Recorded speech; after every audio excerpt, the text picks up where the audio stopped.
Capítulo 7. John Wesley. A tocha tirada do fogo. 1703 a 1791.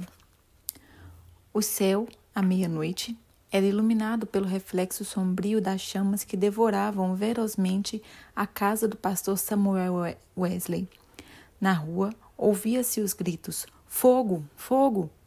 Contudo, a família do pastor continuava a dormir tranquilamente, até que os escombros ardentes caíram sobre a cama de uma filha, Hatch. A menina acordou sobressaltada e correu para o quarto do pai. Sem poder salvar coisa alguma das chamas, a família foi obrigada a sair da casa fora, vestindo apenas as roupas de dormir, numa tempestade gélida. A ama, ao ser despertada pelo alarme, arrebentou a criança menor, Carlos, do berço, chamou os outros meninos, insistindo que a seguisse, e desceu a escada. João, porém, que até então contava com 5 anos e meio, ficou dormindo. 3 vezes a mãe, Susan Wesley, que se achava doente, tentou debalde subir a escada. 2 vezes o pai tentou, em vão, passar pelo meio das chamas correndo. Sentindo o perigo, ajuntou a família no jardim, onde todos caíram de joelhos e suplicaram em favor da criança presa pelo fogo. Enquanto a família orava, João acordou e, depois de tentar descer pela escada, subiu numa mala que estava em frente a uma janela, onde seu vizinho o viu em pé. O vizinho chamou outras pessoas e, juntos, conceberam o plano de um deles subir nos ombros de um primeiro, enquanto o terceiro subia nos ombros de um segundo, até alcançarem a criança. Dessa maneira, João foi salvo da casa em chamas, apenas instantes antes de o teto cair com grande fragor. O menino foi levado pelos intrépidos homens que o salvaram para os braços do pai. "Cheguem, amigos", clamou Samuel Wesley ao receber o filhinho. Ajoelhamo-nos e agradecemos a Deus. Ele me restituiu todos os meus filhos. Deixem a casa arder. Os meus recursos são suficientes. 15 minutos depois, casa, livros, documentos mobiliários já não existiam mais. Anos mais tarde, em certa publicação, apareceu o retrato de John Wesley e embaixo a representação de uma casa ardendo, com as palavras: "Não é esse um tiço tirado do fogo?" Zacarias 3.2. Nos escritos de Wesley foi encontrada uma referência interessante acerca desse histórico sinistro. Em 9 de fevereiro de 1750, durante um culto de vigília, cerca de 11 horas da noite, lembrei-me de que era esse o dia e a hora. Havia 40 anos em que me tiraram das chamas. Aproveitei-me do ensejo para relatar a maravilhosa providência. Os louvores e as ações de graça subiram às alturas e grande foi o regozijo perante o Senhor. Tanto o povo como João Wesley já sabiam naquele tempo por que o Senhor o poupara do incêndio. O historiador Leck nomeia o grande avivamento como sendo a influência que salvou a Inglaterra de uma revolução igual a que, na mesma época, deixou a França em ruínas. Dos 4 vultos que se destacaram no grande avivamento, João Wesley era o maior. Jonathan Edwards, que nasceu no mesmo ano que Wesley, faleceu 33 anos antes dele. George Whitefield, nascido 11 anos depois de John Wesley, faleceu 20 anos antes dele. E Carlos Wesley continuou o itinerário efetivo somente por 18 anos, enquanto João continuou durante meio século. Mas a biografia deste célebre pregador, para ser completa, deve incluir a história de sua mãe, Susana. De fato, é como certo biógrafo escreveu: "Não se pode traçar a história do grande avivamento do século passado, em 1700, na Inglaterra, sem dar uma grande parte da herança merecida à mãe de João e Carlos Wesley. Isso não somente por causa da instrução que inculcou profundamente aos filhos, mas por causa da direção que deu ao avivamento. A mãe de Susana era filha de um pregador, esforçada na obra de Deus, casou-se com o eminente ministro Samuel Annesley. Dos 25 filhos desse enlace, Susana era a 24ª. Durante a vida, seguiu o exemplo de sua mãe, passando 1 hora de madrugada a outra à noite, orando e meditando sobre as Escrituras. Pelo que escreveu certo dia, vê-se como se dedicava à oração. Que Deus seja louvado por todos os dias em que nos comportamos bem, mas estou ainda descontente, porque não desfruto muito de Deus. Sei que me conservo demasiadamente longe dele. Anseio ter a alma mais intimamente ligada a ele pela fé e amor. João era o 15º rebento de 19 filhos de Samuel e Susana Wesley. O que vamos transcrever, escrito pela mãe de João, mostra como ela era fiel em ordenar a seus filhos e a sua casa. Depois dela. Para formar a mente da criança, a primeira coisa é vencer-lhe a vontade. A obra de instruir o intelecto leva tempo e deve ser gradual, conforme a capacidade da criança. Mas o subjugar-lhe a vontade deve ser feito de uma vez, e quanto mais cedo, tanto melhor. Depois, pode-se governar a criança pela razão e piedade dos pais, até chegar o tempo de a criança poder também exercer o raciocínio. Acerca do casal Wesley e seus filhos, o célebre comentador da Bíblia, Adam Clarke, escreveu: Nunca li nem ouvi falar de uma família, não conheço e nem existe outra, desde os dias em que Abraão e Sara, de José e Maria de Nazaré, a qual a raça humana teve tanto. Susana Wesley acreditava que aquele que poupa a vara aborrece a seu filho.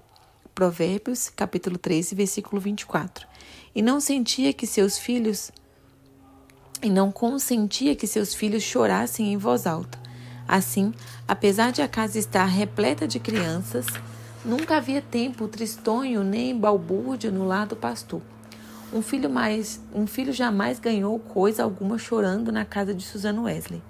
Susana marcava o 5º aniversário de cada filho como o dia em que deviam aprender o alfabeto.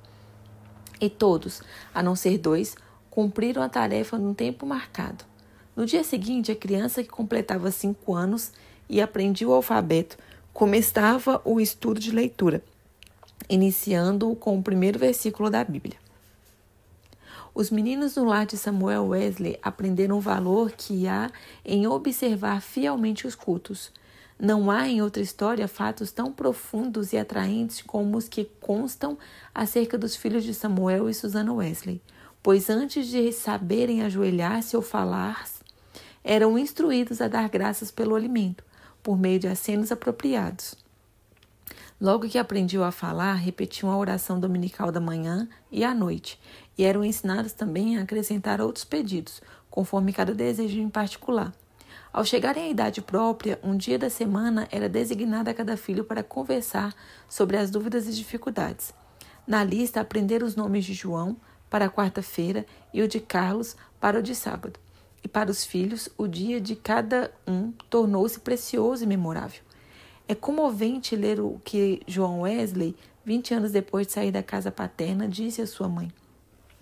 Em muitas coisas a senhora tem intercedido por mim e tem prevalecido. Quem sabe se agora também na intercessão para que eu renuncie inteiramente ao mundo terá bom êxito? Sem dúvida será tão eficaz para corrigir o meu coração como era. Então, para formar o meu caráter.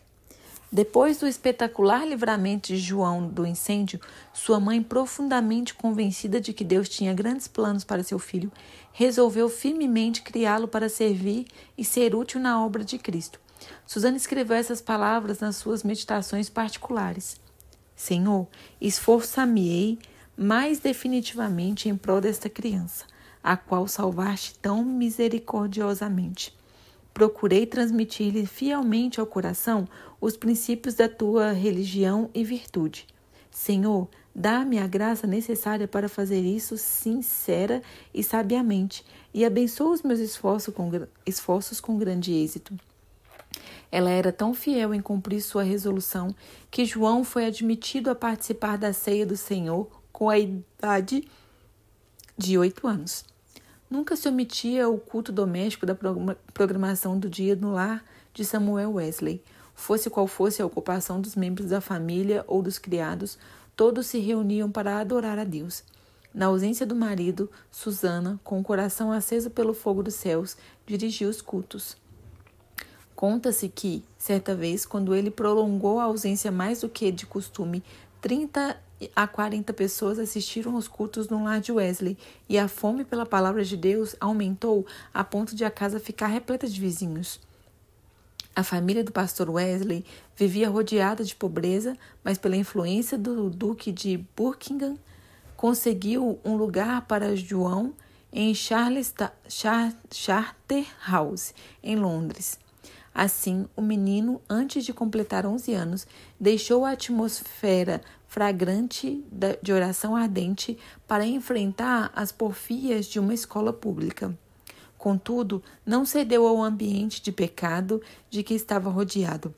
Conservava também as suas forças físicas, obedecendo fielmente ao conselho de seu pai, que corresse 3 vezes de madrugada em redor do grande jardim de Charterhouse.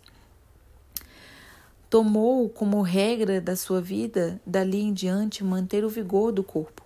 Aos 80 anos, apesar de seu físico franzino, considerava coisa insignificante andar a pé 1,5 léguas para pregar. Conta-se um exemplo da influência que João exercia sobre seus colegas em Charterhouse. Certo dia, o porteiro sentiu falta dos meninos no terraço do recreio e foi achá-los em uma sala, congregados em redor de João.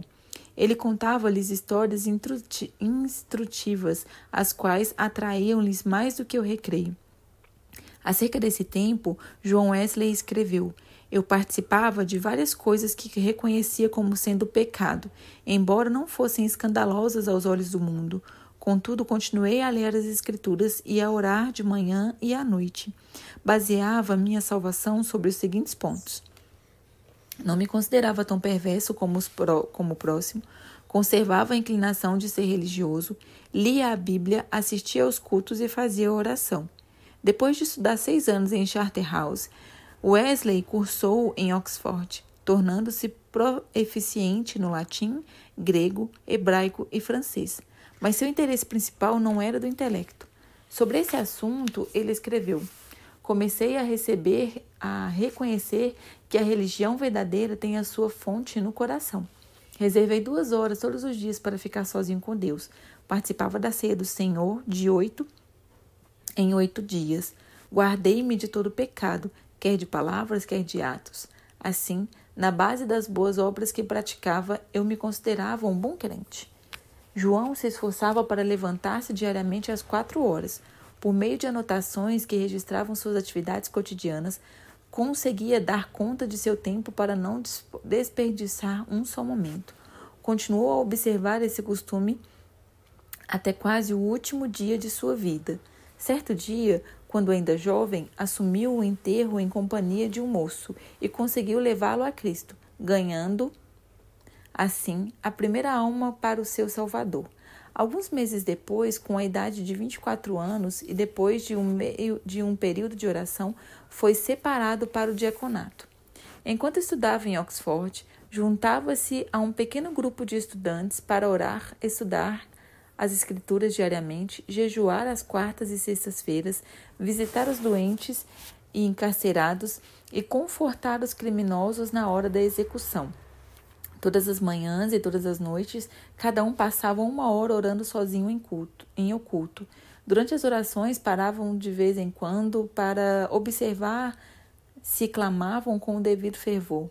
Sempre oravam ao entrar e ao sair dos cultos da igreja. Mais tarde, 3 dos membros desse grupo tornaram-se famosos entre os crentes. João Wesley, que talvez tenha feito mais que qualquer outro para aprofundar a vida espiritual, não somente na época, mas também em nossos dias. Carlos Wesley, que chegou a ser um dos mais espirituais e famosos escritores de hinos evangélicos. George Whitefield, que se tornou comovente pregador ao ar livre. Naquele tempo, sentia-se a influência de João Wesley em muitas partes das Américas, e hoje ainda é sentida. Contudo, passou menos de 2 anos nesse continente, e isto durante o período de sua vida em que se achava perturbado por causa de dúvidas. Aceitou a chamada para pregar o Evangelho silvícolas na colônia da Geórgia, desejoso de ganhar sua salvação por meio de boas obras. Pensou que vaidade e ostentação mundana não se encontraria nas matas da América.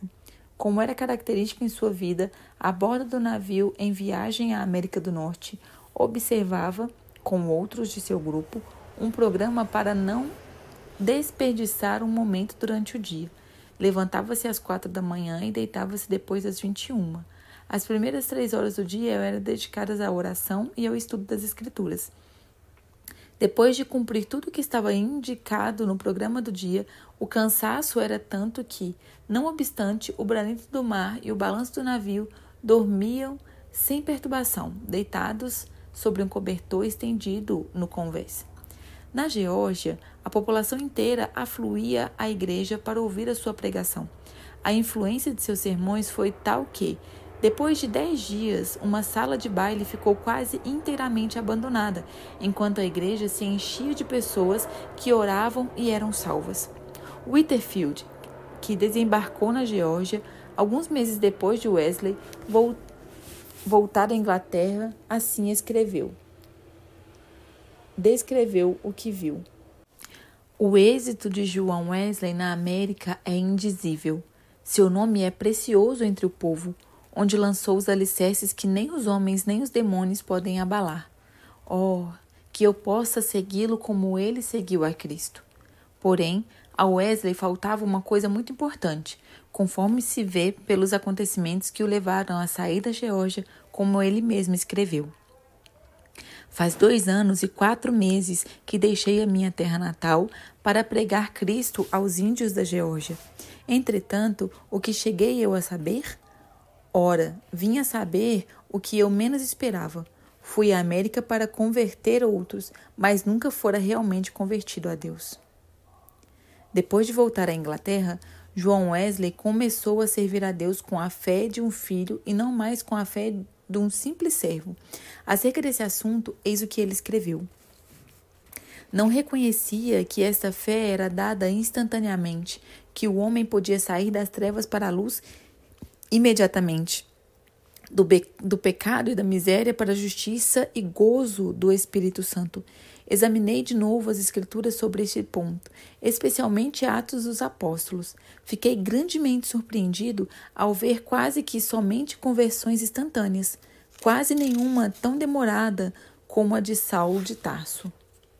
Desde então, começou a sentir mais e mais fome e sede de justiça, a justiça de Deus pela fé. Fracassara na sua primeira tentativa de pregar o evangélico na América porque, apesar de seu zelo e bondade de caráter, o cristianismo que possuía era uma coisa que recebera por instrução. Mas a segunda etapa de seu ministério destacou-se por um êxito fenomenal. E porque o fogo de Deus ardia na sua alma, chegara a ter contato direto com Deus através de uma experiência pessoal. Relatamos aqui, com suas próprias palavras, o episódio no qual o Espírito testificou ao seu espírito que era filho de Deus e que veio a transformar completamente a sua vida. Eram quase 5 horas. Hoje, quando abri o Novo Testamento e encontrei essas palavras, Ele nos tem dado grandíssima e preciosas promessas para que, por elas, fiqueis participantes da natureza divina. 2 Pedro 1, versículo 4. Antes de sair, abri mais uma vez o Novo Testamento para ler essas outras palavras. Não estás longe do reino de Deus. Marcos, capítulo 12, versículo 34. À noite, senti-me impelido a assistir em Waldesgard. Senti o coração abrasado e confiei em Cristo, somente em Cristo para a salvação. Foi-me dada a certeza de que Ele levara os meus pecados e de que me salvara da lei do pecado e da morte. Comecei a orar com todas as minhas forças e testifiquei a todos os presentes do que sentia no coração. Depois dessa experiência em Waldesgard, Wesley aspirava às bênçãos ainda maiores do Senhor, conforme ele mesmo escreveu. Eu suplicava a Deus que cumprisse todas as suas promessas na minha alma. O Senhor honrou este anelo, em parte, Não muito depois, enquanto eu orava com Carlos e Whitterfield e cerca de 60 outros crentes em Fetter Lane. São de João Wesley também essas palavras. Cerca de 3 horas da madrugada, enquanto perseverávamos em oração, Romanos capítulo 12, versículo 12, o poder de Deus nos sobreveio de tal maneira que bradamos impulsionados de grande gozo e muitos caíam ao chão. A seguir, ao passar um pouco de temor e a surpresa que sentimos na presença da majestade divina, rompemos em uma só voz. Louvamo-te, ó Deus, aceitamos-te como Senhor. Essa unção do Espírito Santo dilatou grandemente os horizontes espirituais de Wesley. O seu ministério tornou-se excepcionalmente frutuoso e ele trabalhou ininterruptamente durante 54 anos com o coração abrasado pelo amor divino. Um pastor prega em média 100 vezes por ano, mas João Wesley pregou cerca de 780 vezes por ano durante 54 anos. Este homenzinho, de apenas 1,66 m de altura e pesando menos de 60 quilos, dirigia-se às grandes multidões e sobre as maiores provações. Quando as igrejas lhe fecharam as portas, levantou-se para pregar ao ar livre. Embora enfrentasse a apatia espiritual quase geral dos crentes, a par de uma onda de devassidão e crimes no país inteiro, multidões de 5.000 a 20.000 afluíam para ouvir os seus sermões. Tornou-se comum nesses cultos os pecadores acharem-se tão angustiados que gritavam e gemiam. Se materialistas célebres, tais como Voltaire e Thomas Paine, gritaram de convicção ao se encontrarem com Deus no leito da morte, não é de admirar que centenas de pecadores gemessem, gritassem e caíssem ao chão como mortos quando o Espírito Santo os levara a sentir a presença de Deus. Multidões de perdidos assim tornaram-se novas criaturas em Cristo Jesus nos cultos de João Wesley. Muitas vezes, os ouvintes eram levados às alturas de amor, gozo e admiração. Recebiam também visões da perfeição divina e das excelências de Cristo, até ficarem algumas horas como mortos. Ver Apocalipse, capítulo 1, versículo 17. Como todos os que invadem o território de Satanás, os irmãos Carlos e João Wesley tinham de sofrer terríveis perseguições. Em Moorfield, os inimigos do Evangelho acabaram com o culto, destruindo a mesa em que João subira para pregar e o insultaram e maltrataram. Em Sheffield, a casa foi demolida sobre a cabeça dos crentes. Em Withensbury, destruíram as casas, roupas e móveis dos fiéis, deixando-os desabrigados, expostos à neve e ao temporal. Diversas vezes, João Wesley foi apedrejado e arrastado como morto na rua. Certa vez foi espancado na boca, no rosto e na cabeça, até ficar coberto de sangue. Mas a perseguição por parte da igreja decadente era sua maior cruz. Foram denunciados como falsos profetas, paroleiros, impostores arrogantes, homens destros na astúcia espiritual, fanáticos e etc. Ao voltar para visitar Epworth, onde nascera e se criara, João assistiu no domingo aos cultos da manhã e da tarde na igreja onde seu pai fora fiel pastor durante muitos anos, mas não lhe foi concedida a oportunidade de falar ao povo. Às 18 horas, em pé sobre o monumento que marcava o lugar em que se enterraram seu pai, ao lado da igreja, Wesley pregou ao maior auditório jamais visto em Epworth, e Deus salvou muitas almas. Qual a causa de tão grande oposição? Entre os crentes da igreja dormente, alegava-se que eram as suas pregações sobre justificação pela fé e a santificação. Os descrentes não gostavam dele porque levou o povo a se levantar para cantar hinos às 5 da madrugada. João Wesley não somente pregava mais que os outros pregadores, mas exercia como pastor, exortando, confortando os crentes e visitando-os de casa em casa. Nas suas viagens, andava tanto a cavalo como a pé, ora em dias ensolarados, ora sobre chuvas, ora em temporais de neve. Durante os 54 anos de seu ministério, andou em média mais de 27 mil quilômetros por ano para alcançar os pontos de pregação. Esse homenzinho andava tantos quilômetros, ainda tinha tempo para a vida literária. Leu não menos de 1.200 tomos, a maior parte enquanto andava a cavalo. Escreveu uma gramática hebraica, outra em latim e outra em francês e inglês. Serviu durante muitos anos como redator de um jornal de 56 páginas. O dicionário completo que compilou da língua inglesa era muito popular, e seu comentário sobre o Novo Testamento ainda tem grande circulação. Revisou e publicou uma biblioteca de 50 volumes, reduzindo-o para 30 volumes. O livro que escreveu sobre a filosofia natural teve grande aceitação entre o ministério. Compilou uma obra de 4 volumes sobre a história da Igreja. Escreveu e publicou um livro sobre a história de Roma e outro sobre a Inglaterra. Preparou e publicou 3 volumes sobre a medicina e 6 sobre música para os cultos. Depois de sua experiência em Fetter Lane, ele e seu irmão Carlos escreveram e publicaram 54 inários. Diz que, ao todo, escreveu mais de 230 livros. Esse homem de físico franzino, ao completar 88 anos, escreveu: durante mais de 86 anos, não experimentei qualquer debilidade de velhice. Os olhos nunca escureceram, nem perdi o vigor. Com a idade de 70 anos, pregou ao auditório de 30 mil pessoas ao ar livre e foi ouvido por todos. Aos 86 anos, fez uma viagem à Irlanda, onde, além de pregar 6 vezes ao ar livre, pregou 100 vezes em 70 cidades. Certo ouvinte assim se referiu a Wesley.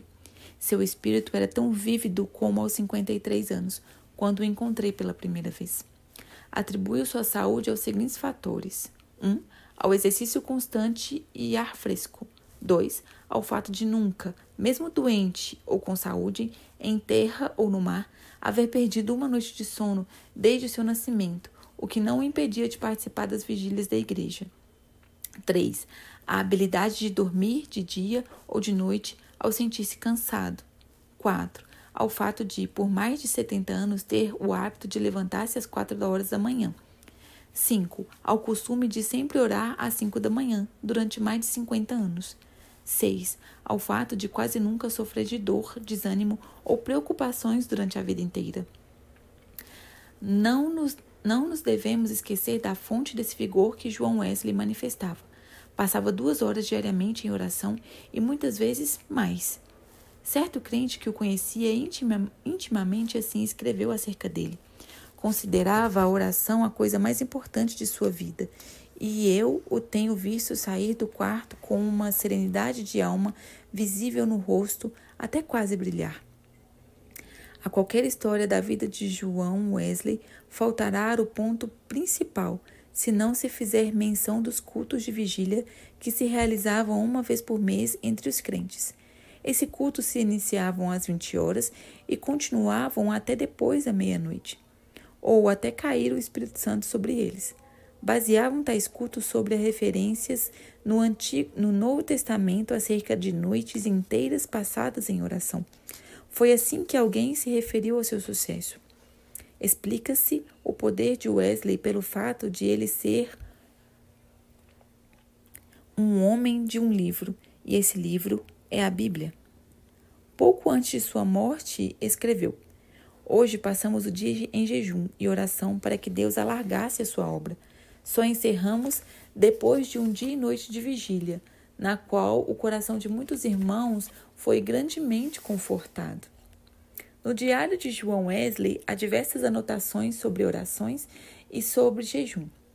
Entre outras coisas, ele escreveu o seguinte: enquanto cursava em Oxford, jejuávamos às quartas e às sextas-feiras, como faziam os crentes primitivos em todos os lugares.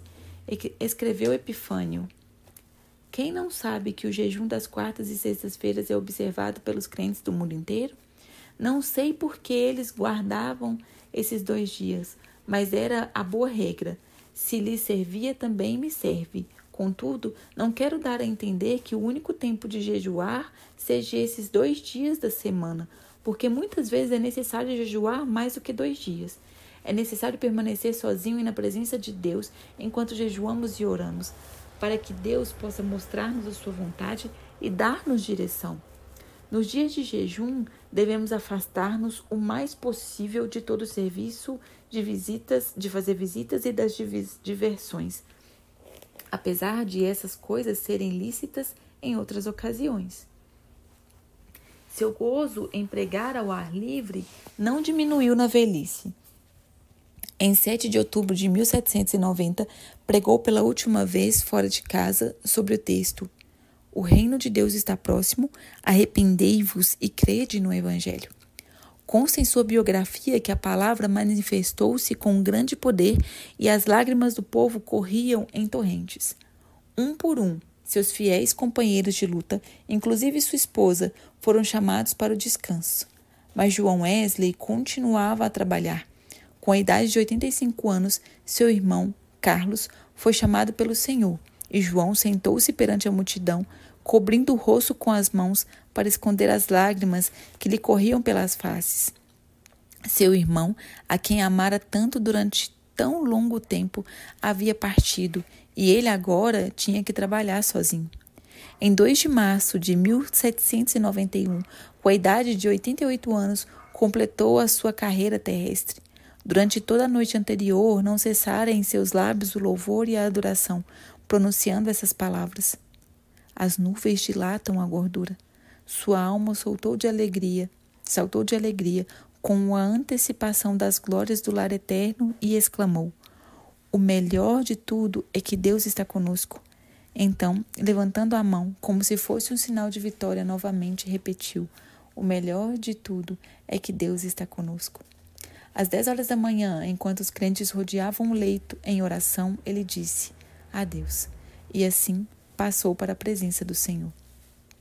Um crente que assistiu à sua morte, assim relatou o ato: "A presença divina pairava sobre todos nós. Não existem palavras para descrever o que vimos no seu semblante.